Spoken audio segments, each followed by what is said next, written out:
নমস্কার বন্ধুরা, আজকে আবারও চলে এসেছি একটা নতুন ভিডিও নিয়ে।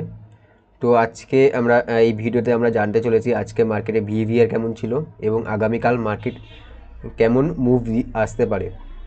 তো কালকে যে ভিডিওতে আমরা বলেছিলাম কোন দিকে মার্কেট যেতে পারে, তো সেটাকে একবার আমরা দেখে নিতে পারি। তো আজ আমি যেটা কালকে ভিডিওতে বলেছিলাম যে মার্কেট যদি 25,880 980 যদি ক্রস ব্রেক ডাউন করে, দেন একটা 900 কাছাকাছি একটা সাপোর্ট আছে, এখানে আসতে পারে। তো মার্কেট সকালবেলায় একদম ফার্স্ট সকালবেলা খুব ফাস্ট মুভমেন্ট নেয়, 900 কাছাকাছি আসে মার্কেট। তো এটা একটা প্রথম ট্রেড হয়ে যায়। দেন আর কোনো ট্রেড হয় না সারাদিনে। এবং আজকের লাইভে আমি একটা ট্রেড দিয়েছিলাম এই জায়গাটা 25,950, 25,950-এর দিকে যদি মার্কেট এই জায়গাটা ক্রস করে, দেন একটা আপসাইডে আসতে পারে। তো প্রথম সকালবেলায় আমরা ঠিক এই জায়গাটা একটা ট্রেড দিয়েছিলাম, যদিও আর সেটা সেন্সেক্সের ক্ষেত্রে দিয়েছিলাম। সেন্সেক্সের এই জায়গাটা, ঠিক এই জায়গাটা, এই যে ক্যান্ডেলটা দেখতে পাচ্ছেন 15 মিনিটে, ঠিক এই জায়গাটা আমরা একটা মুভমেন্ট দিয়েছিলাম। তো এটা চলে আসে খুবই ভালোভাবে। তো এই জায়গাটা ভালো 40 পয়েন্টের মতন ক্যাপচার হয়, লাইভ ট্রেডে আমরা নিয়েছিলাম। তো নিফটি ফিফটিতেই আজকে আমরা যে লাইভ ট্রেডে দিয়েছিলাম সেটাও একটা ভালো প্রফিট এসছে। এবং সকালবেলা কালকে যে ভিডিওতে বলেছিলাম যে মার্কেট এই জায়গাটা যদি ব্রেক ডাউন করে তাহলে একটা ভালো প্রফিট আসতে পারে। তো কালকে যে ট্রেডটা দিয়েছিলাম সেটাও ভালো মুভমেন্ট দিয়েছে, এবং আজকে সকালবেলা লাইভে যেটা ট্রেড দিয়েছিলাম সেটাও আজকে একটা ভালো মুভমেন্ট দিয়েছে। তো এটা হচ্ছে আজকের কালকে যে ট্রেড দিয়েছিলাম এবং লাইভে আজকে যে ট্রেড দিয়েছিলাম সেটা বললাম। বাট মার্কেট আছে খুবই সাইডওয়েজ টাইপের ছিল, প্রিমিয়াম খুবই ডিক্রিয়ে করেছে, তবুও ছোটো ছোটো একটা স্ক্যালপিং হিসেবে প্রফিট বার করা গেছে। তো আগামীকাল মার্কেট কেমন থাকতে পারে বা কোন দিকে মুভ আসতে পারে সেটা নিয়ে একটু আলোচনা করব। তো সবার ফার্স্টে এই ড্রয়িংগুলো মুছে দিই। তো সর্বপ্রথম আমরা চলে যাব ডে ক্যান্ডেলে, একদিনে ক্যান্ডেল। ওকে, এটাও মুছে দিই, এটা অনেকটা দূর আছে। তো এটা একটা রেজিস্ট্যান্স আছে 26,030-এ, এটা খুবই একটা স্ট্রং রেজিস্ট্যান্স আছে। তো আজকে যেটা দেখুন, আজকে যেখানে ক্লোজিং দিয়েছে মার্কেট 25,910, কালকে সেটা লো ছিল। ওকে, কালকে যে ক্যান্ডেল ছিল সেটা লো ছিল এবং আজকে সেটা ক্লোজিং। তো মার্কেটে কি করতে পারে আগামীকাল সেটা আমি একটু 4 ঘন্টা টাইম ফ্রেমে দেখে নিতে চলেছি।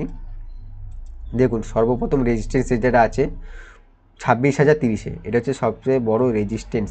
ওকে, এটা হচ্ছে সবচেয়ে বড় রেজিস্ট্যান্স আছে বর্তমানে। তো সাপোর্ট কোথায় আছে সেটাও আমরা একবার দেখে নিই। তো সাপোর্টে যদি বিষয়ে কথা বলি তাহলে এই জায়গায় একটা ভালো সাপোর্ট আছে 25,000, আজকে যেটা লো ছিল সেটা একটা সাপোর্ট হিসেবে গণনা করা যেতে পারে 25,877-78। ওকে, 25,878-এ একটা ভালো সাপোর্ট আছে। এবং রেজিস্ট্যান্স যেটা আছে 25,950, এটাও একটা ভালো রেজিস্ট্যান্স হিসেবে গণনা করা যায়। ওকে, এটাও একটা রেজিস্ট্যান্স আছে, রেজিস্ট্যান্স। তো 30 মিনিটসে ক্যান্ডেলে চলে যাব এবং কোথায় মার্কেট ব্রেকডাউন করে তো সেটাও আমরা দেখে নিচ্ছি কিছুক্ষণের মধ্যে। তো দেখুন, যেটা বললাম এই জায়গাটা একটা আজকে লো যেটা আছে সেটা কিন্তু একটা ভালো সাপোর্ট হিসাবে দেখা দিয়েছে, কারণ এই জায়গাটা মার্কেট ঠিক এই জায়গাটা এসে সাপোর্ট দিয়ে উপরে গেছে এবং শেষের ক্যান্ডেলটাও এই জায়গাটা সাপোর্ট দিয়ে একটু উপরে গিয়ে ক্লোজিং হয়েছে। তো মার্কেট যদি আজকে যে লো ছিল ডে লো সেটা যদি ব্রেক করে, অর্থাৎ 25,877, এটা যদি ব্রেক করে, দেন একটা নিচের দিকে একটা ট্রেড হয়, একটা পুট সাইডে ট্রেড নিতে যায়। তো কত দূর আসতে পারে সেটাও একবার দেখে নিই। তো 4 ঘন্টা টাইম ফ্রেমে তো ভালোই একটা অনেকটাই দূরই আছে মার্কেট, ভালো টার্গেট দিতে পারে যদি নিচের দিকে আসে। তো তাও একবার 25,800, হ্যাঁ 25,800 হিসেবে একবার ধরা যেতে পারে। ওকে, তবুও আমরা একবার কালকে প্রিমিয়ামে রেজিস্ট্যান্স হিসেবে দেখে নিই।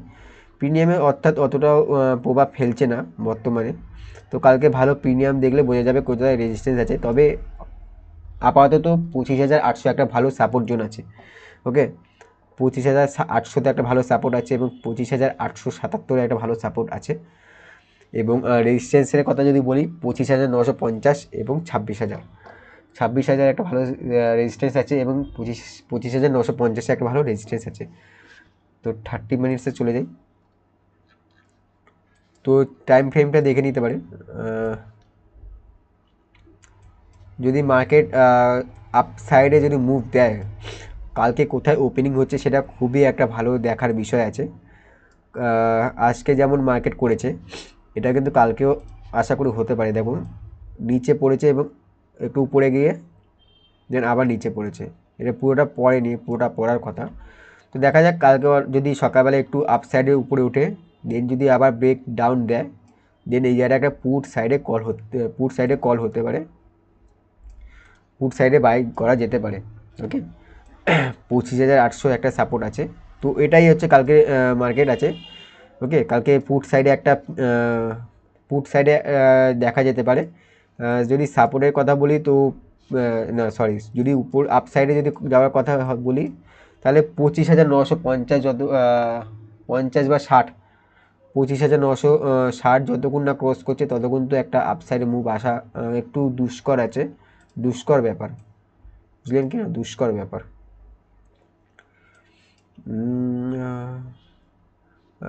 একটু রিস্ক নিয়ে এটা বলা যেতে পারে যে এটা একটা এম প্যাটার্ন বানিয়েছে আজকে মার্কেটে। দেন এই একটা বায়ার এসে ট্র্যাপ করে, কীভাবে ট্র্যাপ করে সেটাও বলে দিচ্ছি। এটা এই যারা বায়ার এসে ট্র্যাপ করে দেন একটা মার্কেট সাফ ডাউন মুভ দেয়। তো কালকে যদি একটা এম প্যাটার্ন বানিয়েছে, যদি কালকে যদি ঠিক এই জায়গাটা যদি ক্রস করে মার্কেট, দেখুন এই জায়গায় আপ সাইডে গিয়ে একটু নিচে গিয়ে আবার যদি এই জায়গায় ক্রস করে, মানে 25,050 40-45 আসছে, বাট 25,050 ধরে নিই, 25,950 যদি আসে তাহলে কিন্তু একটা আপসাইডে মুভ আসতে পারে। সেটা সময় সাপেক্ষ, দেখা যাক কী করে মার্কেট, কালকে কোথায় ওপেনিং দিচ্ছে সেটাও একটা বড় বিষয়, দেখার বিষয় আছে। তো এটা হচ্ছে কালকের বিহেভিয়ার বলবো মার্কেটে। দেখা যাক কালকে কোথায় ওপেনিং হয়। আশা করি কালকেও আপনারা ভালো প্রফিট করবেন। আজকে যেমন লাইভ ট্রেডে একটা ট্রেড দিয়েছিলাম সেন্সেক্সের ক্ষেত্রে এবং নিফটি ফিফটিতে তো লজিক বুঝিয়েছিলাম লাইভ ট্রেডে, তো সেটা আপনারা দেখে আসতে পারেন। তো ব্যাস এটাই বলার আছে। কালকে বিহেভিয়ার, আজকে মার্কেটের বিহেভিয়ার কেমন ছিল এবং কালকের মার্কেট কেমন মুভ আসতে পারে সেটাই হিসাবে। তো এটাই বলার ছিল, আর কিছু বলার নেই। ধন্যবাদ, থ্যাংক ইউ।